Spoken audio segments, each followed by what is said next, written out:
What is good, YouTube? It's your boy Ray Reacts back with another one.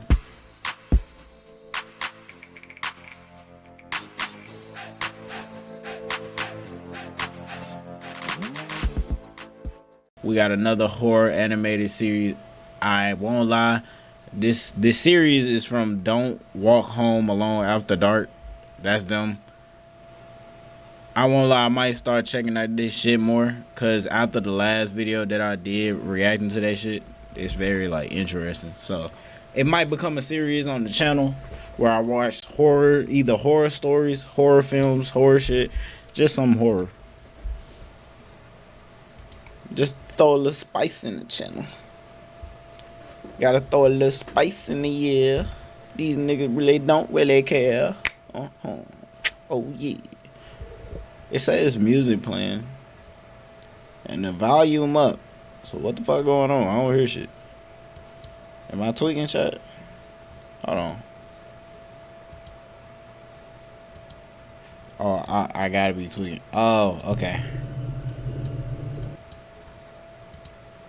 There we go.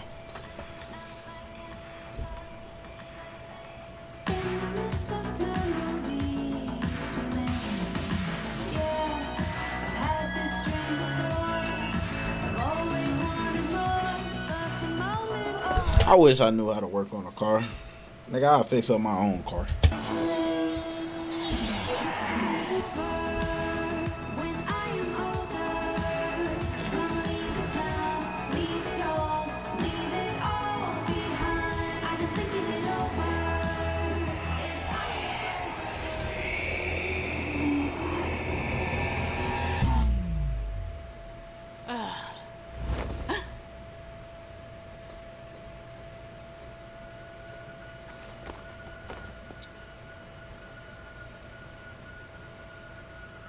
Hello?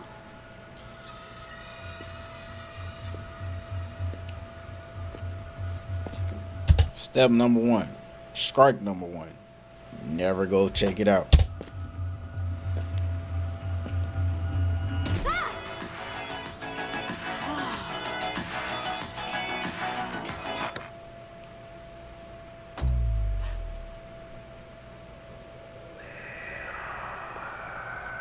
Oh, fuck no. Fuck no.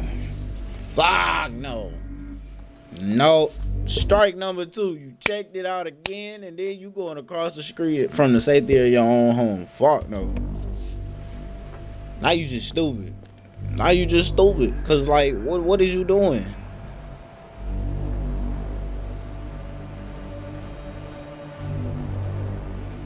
At that point, you gonna deserve to die. Oh, what the hell? Oh, she was already dead. It don't matter what she did. No.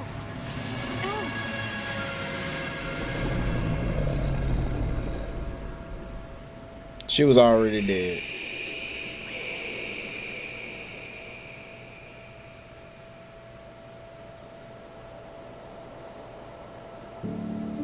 Sparrow Moon was not at all what I thought she would be. I wasn't given much time to go over her case file before our first appointment, but from what I had read, I half expected some kind of uncontrollable monster to walk through the door. She wasn't anything like that. She was quiet and guarded, smaller in person than what I had imagined from her photograph. A perfectly normal 17-year-old girl. That made it even harder to believe she was capable of doing the things that she did. What'd she do? She was the last surviving member of the so-called Woodfield Five. Okay. A group of kids all from the same remote northern town who suffered a series of unexplained, at times violent, mental breaks. Clinical notes suggested some kind of shared psychosis, though unlike anything I'd ever heard of in my 20-year practice. Right.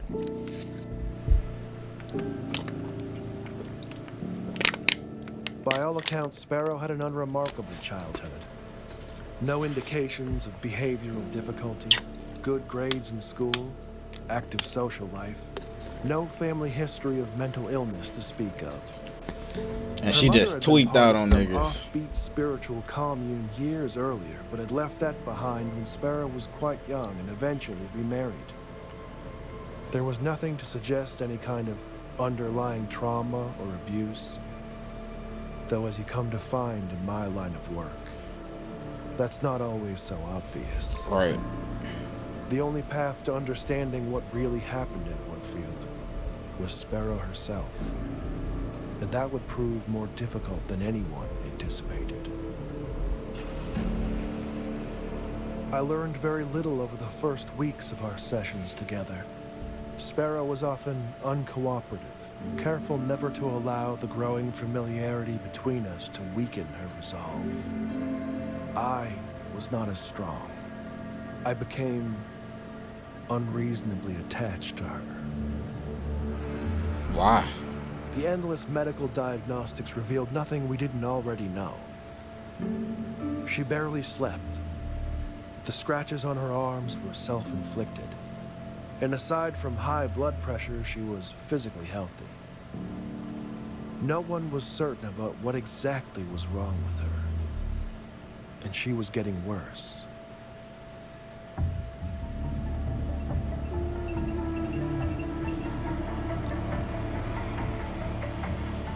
The weeks turned to months, and I was running out of time. The courts had determined that unless I could demonstrate conclusive progress in her treatment, Sparrow would be transferred to an isolated psychiatric ward and out of my care. I could have walked away at that point. I probably should have.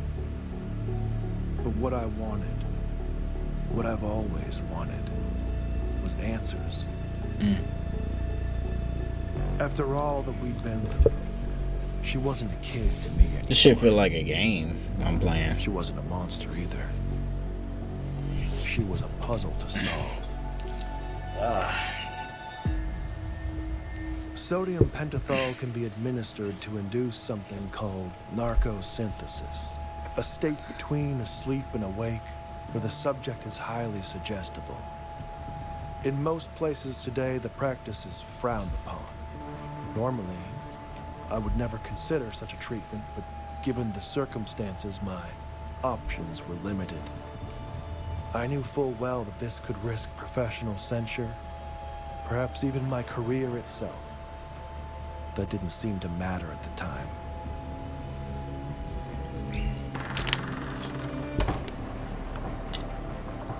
After the injection, Sparrow was brought to my office.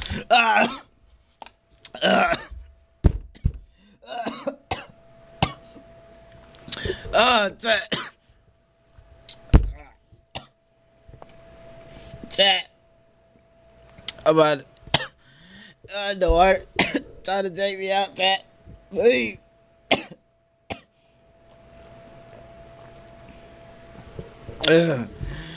I almost died on stream. Oh my god. The water. It tried to take me out. We were left alone.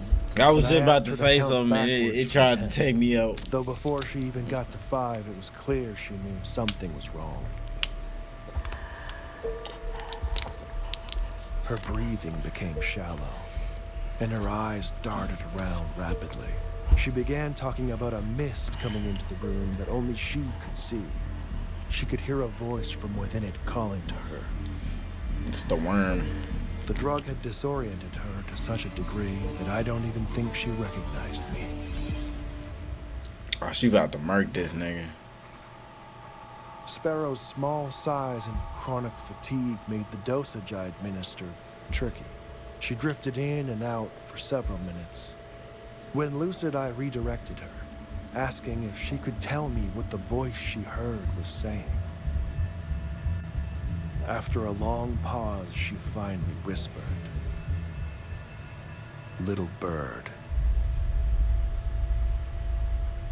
Feed At that point, Sparrow was not interested in answering any of my questions. She just spoke, and I listened. She said that it knew. It knew that was what he used to call her. the old man. But the voice wasn't a man's. It was something else. She said it comes with the mist, that it takes things from you and it grows, adding to what it's taken from others. It eats you from the inside. She didn't know its name, but called it The worm. the worm. As Sparrow lapsed into unconsciousness, I was left with more questions than answers.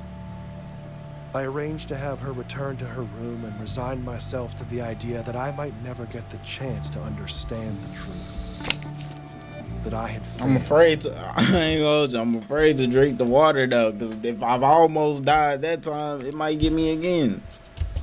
I destroyed the records of our last session to prevent the review board from finding out what I had done. It was over. Oh? Or at least, that's what I thought.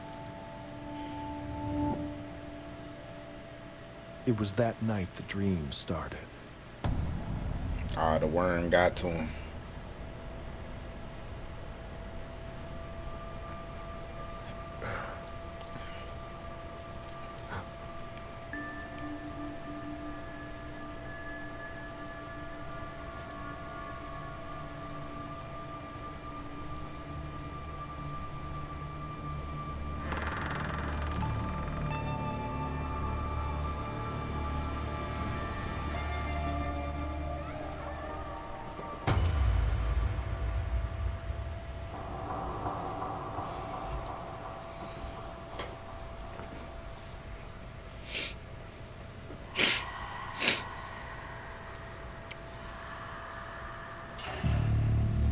Oh, damn.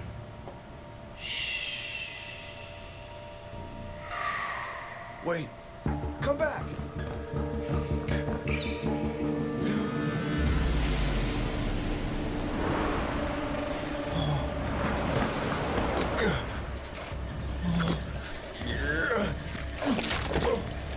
Run, nigga.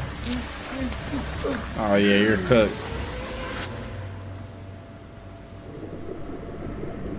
Alright, you in the ocean now.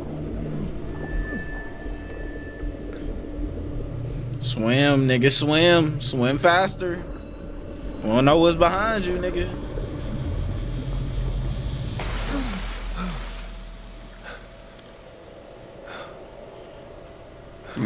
Excuse me.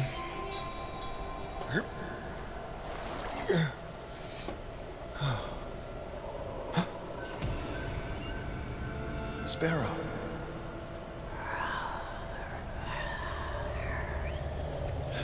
Do not touch her.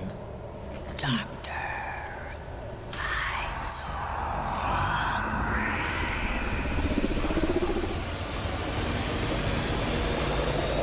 Yeah, he's dead.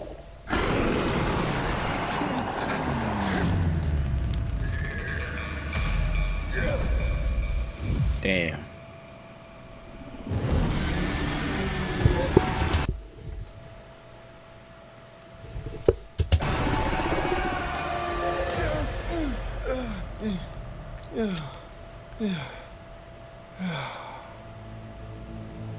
Every time I go to sleep, it's the same.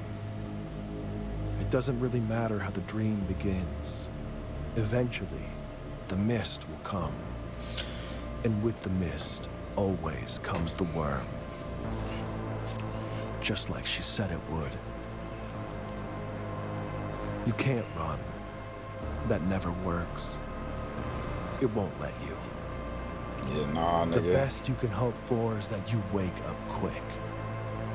Before it begins to feed.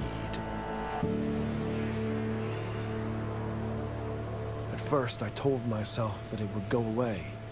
It could be a simple anxiety-induced aberration brought on by the stress of dealing with the case. But it was soon obvious that wasn't it. The nightmares didn't stop. I couldn't sleep. I couldn't eat. It wasn't long before my colleagues began to take notice. Things got so bad I had no other choice. I called in every favor, pulled every string I could, and arranged access to Sparrow at her current facility. I needed answers more than ever. And she still had them.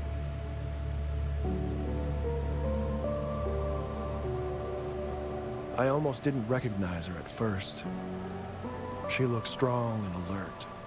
A stark contrast to the tired girl that I had spent all that time with. Did the worm leave her and went to him? I didn't have to ask any questions this time. Just by looking at me, she knew all too well what was happening. We sat down, and Sparrow Moon gave me what I needed. The worm is some kind of parasite, a pathogen. An ancient thing passed from host to host, manifesting in their dreams, feeding on their deepest fears. It will not stop, always hungry for more. It won't kill you.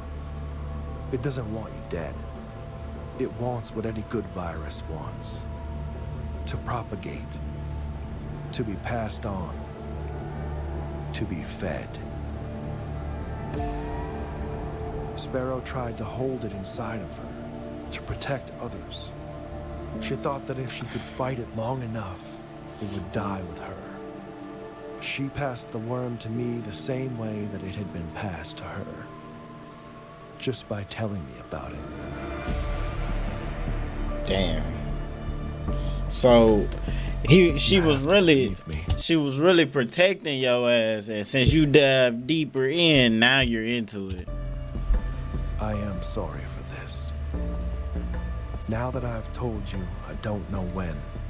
But sooner Oh, you bitch ass nigga, you just told me so I can get oh no. later in your dreams, the mist will come. Shame on this And nigga. with the mist, Shame on it. Ain't no always worm comes coming the for me, worm. nigga. The switch gonna come for his ass. I ain't even gonna hold you. No, y'all ain't fucking with it. All right, peace out, YouTube.